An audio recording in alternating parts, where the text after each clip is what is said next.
नमस्कार मित्रों, स्वागत है आपका मेरे चैनल यूपी पीसीएस एग्जामिनेशन पर जिसमें हम इकोनॉमिक्स की महत्वपूर्ण टॉपिक को कर रहे हैं।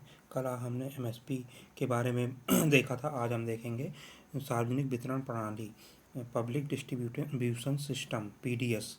ठीक है, अभी आइए देखते हैं ये क्या होता है। पीडीएस सरकार प्रायोजित दुकानों की श्रृंखला होती है। सरकार प्रायोजित दुकानों की श्रृंखला होती है जिन्हें अत्यंत सस्ते मूल्यों पर समाज के ज़रूरतमंद वर्गों को मूलभूत खाद्य एवं गैर खाद्य वस्तुओं के वितरण का कार्य सौंपा गया है। ठीक है, इसमें क्या होती हैं, ये प्रायोजित दुकानों की श्रृंखला होती है, सरकार प्रायोजित। ठीक है, जिन्हें अत्यंत सस्ते मूल्यों पर समाज के ज़रूरतमंद वर्गों को मूलभूत खाद्य और गैर खाद्य वस्तुओं के वितरण का कार्य सौंपा गया है। इसमें कौन कौन से खाद्य वस्तुएं हैं, जैसे गेहूं, चावल, केरोसिन, चीनी आदि पीडीएस द्वारा वितरित की जाती है। विश्व की सबसे बड़ी पीडीएस में भारत में ही विद्यमान है। विश्व का सबसे बड़ा पीडीएस सिस्टम भारत में ही है। ठीक है, इसका उद्देश्य, लक्ष्य क्या है, पीडीएस का उद्देश्य या लक्ष्य क्या है? तो ये इसका पहला लक्ष्य क्या है? पहला लक्ष्य देखिए, पहला लक्ष्य क्या है कि समाज के निम्न आय वर्ग व्यक्तियों को वहनीय मूल्यों पर आवश्यक वस्तुएं उपलब्ध कराना। समाज के निम्न आय वर्ग व्यक्तियों को वहनीय मूल्यों पर आवश्यक वस्तुएं उपलब्ध कराना। दूसरा क्या है? समाज के सर्वाधिक निम्न वर्ग और मुक्त बाजार की मूल्य अनियमितताओं के मध्य बफर का काम करना।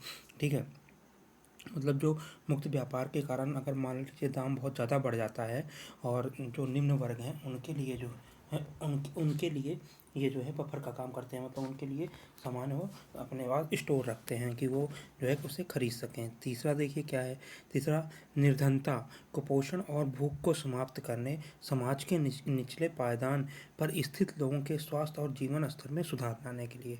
ठीक है, माने कि समावेशी विकास के लक्ष्य को भी ये प्राप्त कर रहा है। अब आइए देखते हैं, पीडीएस में उच्च अक्षमता, लीकेज और ग्रामीण शहरी विभेद की उपस्थिति को जोड़कर देखा जा सकता है।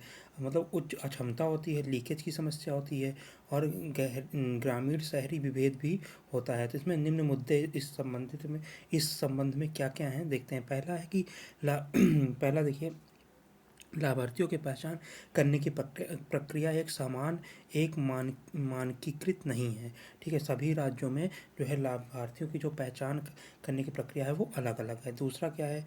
भ्रष्टाचार है। आर्थिक रूप से समृद्ध व्यक्ति भी लाभार्थी के रूप में पंजीकृत हो जाते हैं। ठीक है, तीसरा क्या है? लीकेज है। लीकेज कहने का मतलब है कि जो फ्लो होता है सामानों का वो कहीं ना कहीं से कम होता जाता है, मतलब कहीं से उसको कोई और जो लाभार्थी नहीं होता है वो भी उपयोग कर लेता है। ठीक है, तीसरा क्या है?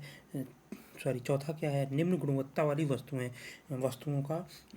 वितरित की जाती हैं इसके द्वारा। प्रायः जो है इस पर आरोप लगाया जाता रहा है। प्रायः अधिक मात्रा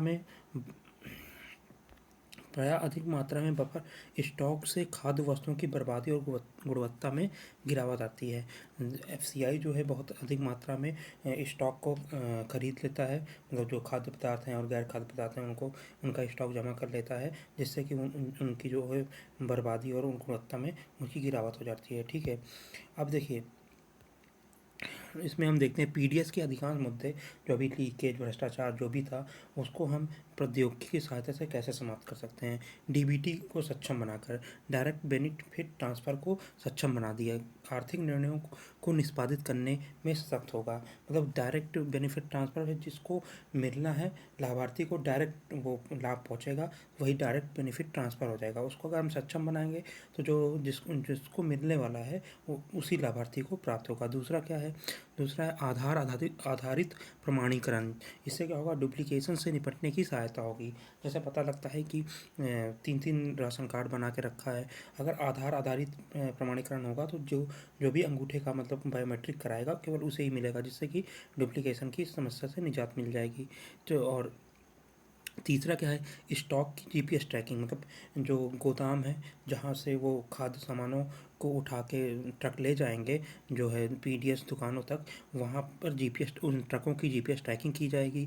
लाभार्थियों को एसएमएस द्वारा सूचित किया जाएगा कि आपको जो है कब वितरित किया जाएगा। उचित मूल्य की दुकानों पर सीसीटीवी द्वारा निगरानी की जाएगी, ठीक है, और क्षमता एवं पर्यवेक्षण में सुधार होगा जिससे, ठीक है। अब ये देखो प्रौद्योगिकी की सहायता से कि मतलब जो मुद्दे थे उनको समाप्त कर सकते थे। अब हम देखते हैं कि प्रौद्योगिकी पीडीएस में निहित सभी दोषों को दूर करने का एकमात्र उपाय नहीं हो सकता है।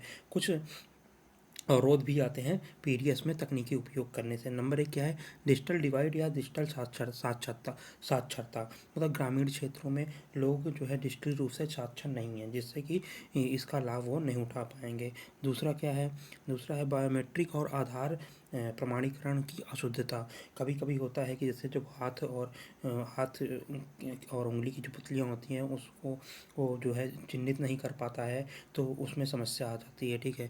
भारत के दूरस्थ क्षेत्रों में इंटरनेट कनेक्टिविटी का अभाव और कम स्पीड। दूरस्थ क्षेत्रों में, ग्रामीण क्षेत्रों में अभी भी इंटरनेट की जो है कनेक्टिविटी बहुत कम है और स्पीड भी बहुत कम है, ठीक है। अब देखते हैं निष्कर्ष के तौर पे हम क्या देखेंगे।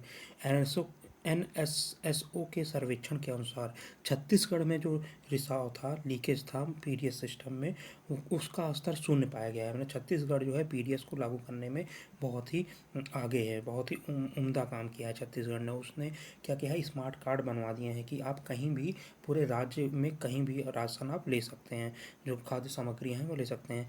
1 जुलाई 2020 से one nation one card scheme लागू करने की घोषणा सरकार ने की है।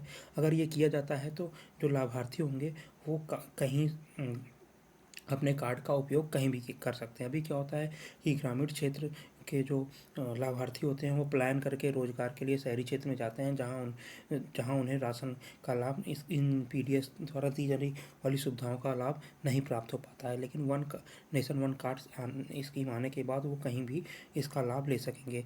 राजस्थान सरकार ने क्या किया है, देखिए 2015 में पीडीएस की वस्तुओं को बेचने के साथ साथ लगभग 150 अन्य ब्रांडेड वस्तुएं जैसे जो है कॉस्मेटिक और FMCG की वस्तुओं को बेचने का की कार्य किया, जिससे क्या होगा कि इससे जो है उनको जो है जो पीडीएस विक्रेता हैं उनको भी लाभ होगा, साथ साथ जो है उन किसानों मतलब कि जो लाभार्थी हैं उनको भी फायदा होगा। शांता कुमार समिति ने एक सिफारिश की है, ठीक है।